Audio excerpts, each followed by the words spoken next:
Hello दोस्तों, स्वागत है आप सभी को मेरे इस यूट्यूब चैनल पर। इस वीडियो में हम लोग झारखंड टेट 2015 के क्वेश्चन को सॉल्व करने वाले हैं।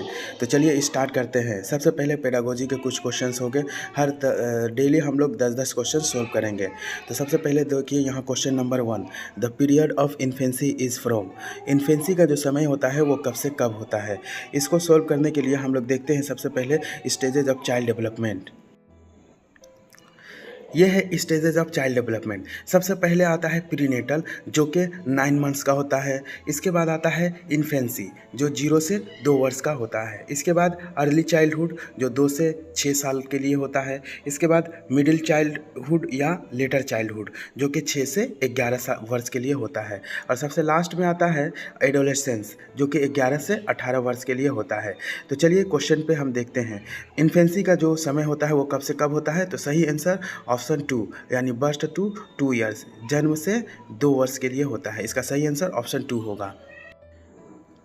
क्वेश्चन नंबर 2, अकॉर्डिंग टू पियाजे a child between 2 to 7 years is in the stage of cognitive development. 2 से 7 वर्ष के बीच का जो बच्चा जो होता है वो कॉग्निटिव डेवलपमेंट के कौन से स्टेज में होता है।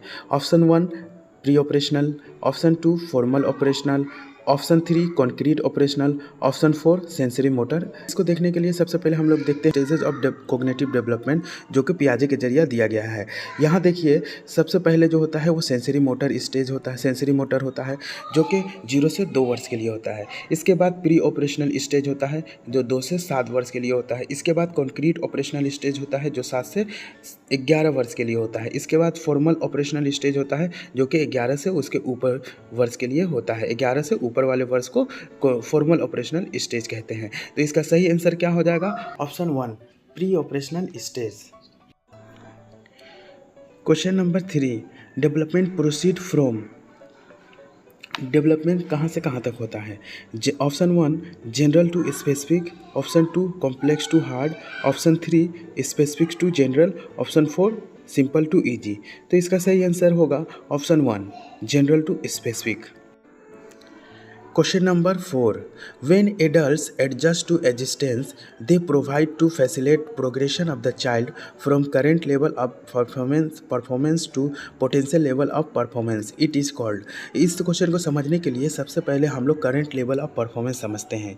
जब कोई बच्चा किसी टास्क को ईजिली कर पाता है तो उसे हम लोग करंट लेवल ऑफ परफॉर्मेंस कहते हैं। लेकिन जैसे जैसे उस टास्क की डिफ़िकल्टी को बढ़ाया जाता है तो वो बच्चा को टास्क करने के लिए उन्हें परेशानी स्टार्ट हो जाता है। जैसे ही उसे फैसिलिटेट किया जाता है, उसे हेल्प किया जाता है, उसे सपोर्ट दिया जाता है तो वो डिफ़िकल्ट टास्क को भी ईजी तरीक़ा से कर लेते हैं। इस वक्त उस लेवल को हम लोग कहते हैं potential level of the performance. यानी potential level of the performance का मतलब हुआ वो डिफ़िकल्ट टास्क हेल्प के मदद से भी कर पाता है। तो वाइगोट्स्की ने इसे स्काफ फोल्डिंग का नाम दिया है। यहाँ पर वही बोला गया है दी प्रोवाइड। जब उसे फैसिलिटेट किया जा रहा है तो वो करेंट लेवल ऑफ परफॉर्मेंस यानी अभी जो इजी काम है उसको वहाँ से वो क्या कर रहा है, डिफ़िकल्ट लेवल यानी potential level of the performance, difficult task भी वो सपोर्ट की मदद से कर पाता है। तो उसे इट इज़ कॉल्ड, उसे क्या कहते हैं, तो उसे हम लोग क्या कहेंगे, वाइगोट्स्की ने इसे स्काफ फोल्डिंग का नाम दिया था। तो इसका सही आंसर क्या हो जाएगा, option 2 scarf folding. Question number 5, the process of changing the existing schemas to include new information is called. जब किसी न्यू इन्फॉर्मेशन को एग्जिस्टिंग स्कीमा में ऐड किया जाता है, उसे फिट किया जाता है तो उसे हम लोग एसिमिलेशन कहते हैं।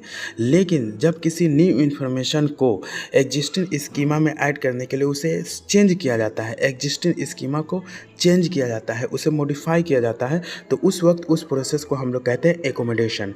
यानी यहाँ पर एग्जिस्टिंग स्कीमा मॉडिफाई हो रहा है, चेंज हो रहा है न्यू इन्फॉर्मेशन को ऐड करने के लिए। इसका सही आंसर क्या हो जाएगा, option 3 accommodation. Question number 6, in middle childhood speech is more dash rather than dash.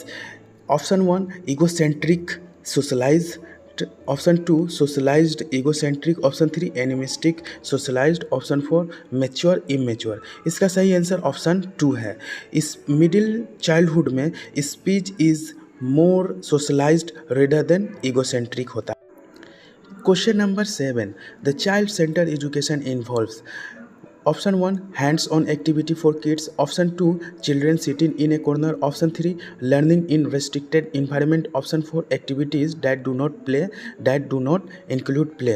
देखिए, चाइल्ड सेंटर एजुकेशन जो होता है इसका मतलब ये होता है कि बच्चा जो सेंटर में है, यानी बच्चा के जितना स्कूल के जितने भी एक्टिविटी होते हैं वो सारे के सारे एक्टिविटी बच्चे के जरिए कराया जाता है।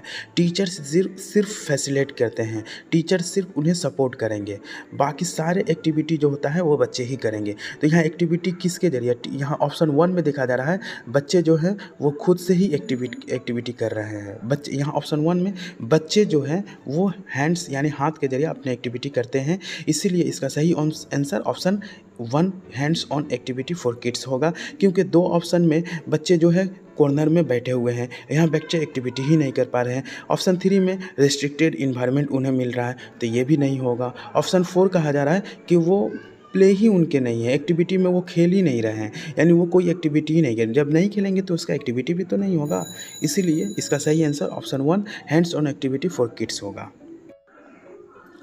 Question number 8. The class teacher observed Raghav in her class playing melodious self-composed music on his keyboard.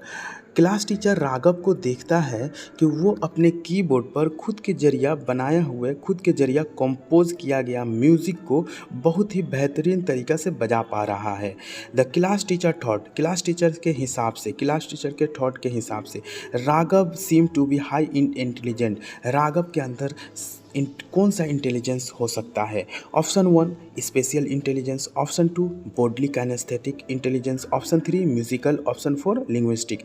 इसका सही आंसर ऑप्शन 3 म्यूजिकल इंटेलिजेंस होगा, क्योंकि वो राघव जो है वो म्यूज़िक को कंपोज कर पा रहा है, खुद से कंपोज किया है और अच्छी तरीक़े से बजा पा रहा है। तो इसका सही आंसर क्या हो जाएगा, म्यूज़िक है, तो music option 3 musical intelligence. Special का मतलब होता है 3D इमेज अपने दिमाग में बना पाना, यानी स्पेशल इंटेलिजेंस जिसका होगा वो बंदा आर्किटेक्चर बन सकता है, पेंटर हो सकता है, बिल्डर हो सकता है।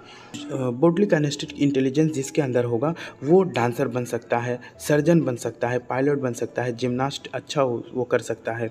और ऑप्शन 4 में लिंग्विस्टिक डेवलपमेंट, लिंग्विस्टिक इंटेलिजेंट का मतलब होता है, लिंग्विस्टिक इंटेलिजेंस जिसके अंदर होता है वो ओरेटर अच्छा बन पाता है, वो राइटर अच्छा बन पाता है, पोएट अच्छा कर सकता है। तो यहाँ पर म्यूजिक कंपोज का बात किया गया है, इसीलिए इसका सही आंसर ऑप्शन 3 म्यूजिक होगा। Question number 9. When a teacher considers boys as naturally better at mathematics than girls, जब कोई टीचर यह मानता है कि लड़के लड़कियों से मैथमेटिक्स में नेचुरली बेहतर होते हैं, it show that the teacher, ये क्या बताता है टीचर कैसा है। Option 1 ethical, option 2 gender bias, option 3 moralistic, option 4 right minded. तो इसका सही आंसर जेंडर बायस है, क्योंकि यहाँ पर लड़का और लड़की का कंपैरिजन किया जा रहा है कि लड़के जो हैं वो लड़की से मैथमेटिक्स में अच्छे हैं। तो यहाँ पर जेंडर बायस इसका सही आंसर ऑप्शन 2 जेंडर बायस होगा। Question number 10. Inclusive education assumes that we should change the dash to fit the dash. Option 1 child system, option 2 system child, option 3 environment family, option 4 child environment. देखिए, education, inclusive education का मतलब ये होता है कि हमेशा system को according to child change करना पड़ता है, हमेशा सिस्टम को चेंज करना पड़ता है, हमेशा स्कूल के एनवायरनमेंट को चेंज करना पड़ेगा अकॉर्डिंग टू चाइल्ड। इसीलिए इसका सही आंसर ऑप्शन 2 होगा, we should change the system to fit the child. अगर आप इस चैनल पर नए हैं तो प्लीज़ लाइक, शेयर और सब्सक्राइब ज़रूर करें ताकि आगे आपको ऐसे ही अपडेट मिलते रहें। Thanks for watching.